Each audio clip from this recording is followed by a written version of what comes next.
Nobody tells you this when you are growing up kind. Nobody pulls you aside and says, the thing that makes you extraordinary is also the thing that certain people will learn to use against you.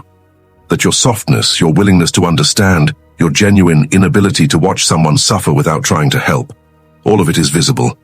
And some people, not most people, but enough of them, will see it and recognize it for exactly what it is, an opening. Carl Jung spent years documenting something in his most sensitive patients that disturbed him far more than the dramatic psychological wounds. He was disturbed by the quiet ones. The ones that arrived wrapped in the language of love and loyalty and care. The ones the empath could not even name as wounds, because the thing creating them looked from the outside exactly like virtue. Their own kindness, being used against them. Today I want to show you 5 specific moments where this happens. Not to make you paranoid, not to make you close yourself off from people who genuinely deserve your care, but because Jung believed that the empath who cannot recognize these moments will spend their entire life being confused about why loving people well keeps leaving them emptier than before. The first moment, the moment your understanding becomes their excuse. It starts with something real. Someone in your life is going through something difficult, a rough childhood, a hard season, a pattern of behavior that has a genuine psychological explanation behind it, and you understand, deeply, completely, with the full force of your capacity for empathy. You understand why they are the way they are. And here is where it turns. Because understanding why someone does something painful is not the same as it being okay for them to keep doing it. But for the empath, those two things blur together. Jung called this the compassion trap. The moment the empath's genuine understanding of someone's wounds becomes the unconscious justification that person uses to avoid changing anything about their behavior. They are not stupid. They can feel your understanding. They know you see them clearly and still choose to stay. And somewhere, not always consciously, they learn what your understanding actually means. It means they do not have to do anything differently, because you will keep finding reasons for them. Your kindness said, I see your pain. What they heard was you do not have to fix it. The second moment, the moment your patience teaches them there are no consequences. Every relationship has an unspoken set of rules, not written down anywhere, not discussed, but real, established through how people respond when lines get crossed. When you cross someone's line and they tell you clearly, when there is a visible consequence, when the relationship shifts in a way you can feel, you learn something. You learn where the edges are. You adjust. But the empath almost never lets anyone feel a consequence, because the moment something happens that deserved a clear response, a moment where the right thing was to pull back, to go quiet, to let the other person sit with what they did without the empath immediately softening the landing, the empath cannot do it. They feel the other person's discomfort and respond to that instead of their own. They apologize for being upset. They explain why they are not really that upset. They circle back around with warmth before the other person has had any time to sit with what happened. And Jung said this is one of the most damaging things an empath does without realizing they are doing it. Not because withholding warmth is good, but because the person on the other side learns something from every interaction where there is no consequence. They learn there will never be one, and people, Jung said, will always expand into the space they are given. Your patience said, I will stay no matter what. What they heard was, there is nothing you can do that will cost you this. The third moment. The moment your availability becomes their entitlement, you answer. You always answer, not because you have nothing else happening, not because your own life is quiet and empty and waiting for someone to fill it with their needs, but because something in you finds it genuinely difficult to let someone sit with their pain unanswered when you have the capacity to respond. And in the beginning, this looks like what it is. Generosity, genuine care, the specific quality of presence that makes people feel less alone. But something happens over time with certain people. The space between your answer and their next message gets shorter. The nature of what they bring you shifts from genuine need to habitual offloading. The energy of their reaching changes from grateful to expectant. Jung called this the entitlement that grows in unguarded warmth.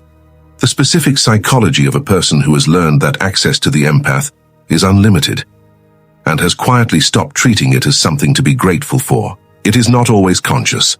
That is what makes it so difficult to see. They did not decide to take you for granted. They just stopped noticing they were doing it, because you never once made them notice. Your availability said I am here for you. What they heard was, you do not have to consider what this costs me. The fourth moment.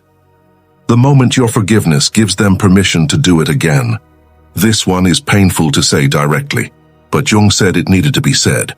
There are people in your life who have hurt you more than once, in patterns, in ways that have the same shape every time, even if the specific circumstances change. They do something that costs you. You feel it, you process it. And then because you are an empath and empaths understand, and understanding leads to compassion, and compassion leads to forgiveness, you forgive, genuinely, without resentment, with the full warmth of your actual heart. And Jung watched this happen in his patients over and over, and noticed something that troubled him deeply. The forgiveness, when it came without any structural change to the relationship, was being used. Not consciously, not maliciously in most cases, but used. Because the person receiving the forgiveness learned something every time it arrived without condition. They learned that whatever they had done was survivable, that the relationship would hold regardless, that the empath's love was not contingent on their behavior. And while unconditional love sounds like the highest form of caring, and in the right relationship it is, in the wrong one, it functions as permission. Permission to repeat, because nothing about repeating ever cost them the one thing they knew they had. You. Your forgiveness said I love you regardless. What they heard was, you can do this again. The fifth moment. The moment your silence gets mistaken for consent. You did not say it was okay. You want to be clear about that. When it happened, whatever it was, you did not say it was okay, you did not agree. You did not tell them you were fine with it. You just did not say anything. Because you were processing. Because the moment did not feel like the right one to bring it up. Because you were not ready. Because something in you always finds a reason why right now is not the time to name the thing that is sitting in your chest, asking to be named. And they moved on. Not because they knew you were hurting and chose to ignore it, but because your silence communicated something to them that you never intended to communicate. That it was fine. Jung said this is perhaps the most common way the empath's kindness gets weaponized, without anyone intending it. Not through cruelty, through the specific absence of clarity that the empath's discomfort with confrontation creates. The world does not read your processing as processing. The world reads your silence as agreement, and Jung spent years trying to help his most sensitive patients understand that the discomfort of speaking up in the moment will always be smaller than the cost of carrying the thing unsaid for months and years until it becomes a resentment you do not even know how to trace back to its source anymore. Your silence said I am okay. What they heard was you can keep going. Jung did not tell his empathic patients these things to make them distrustful of the people they loved. He told them because he had watched over and over what happened to kind people who did not understand this. They did not become cynical. They did not stop being generous. They became confused, specifically confused about why the people they loved the most seemed to hurt them the most consistently. Why the relationships where they gave everything tended to be the relationships that left them with nothing. Why their kindness, which felt like their greatest quality, seemed to produce the most pain. And Jung's answer was always the same. It is not your kindness that is the problem. It is the absence of the thing that makes kindness sustainable. Clarity about what you will and will not accept. About where your understanding ends and your enabling begins. About the difference between loving someone generously and loving them in a way that removes every incentive they might have to show up differently. The kindness was never the weapon.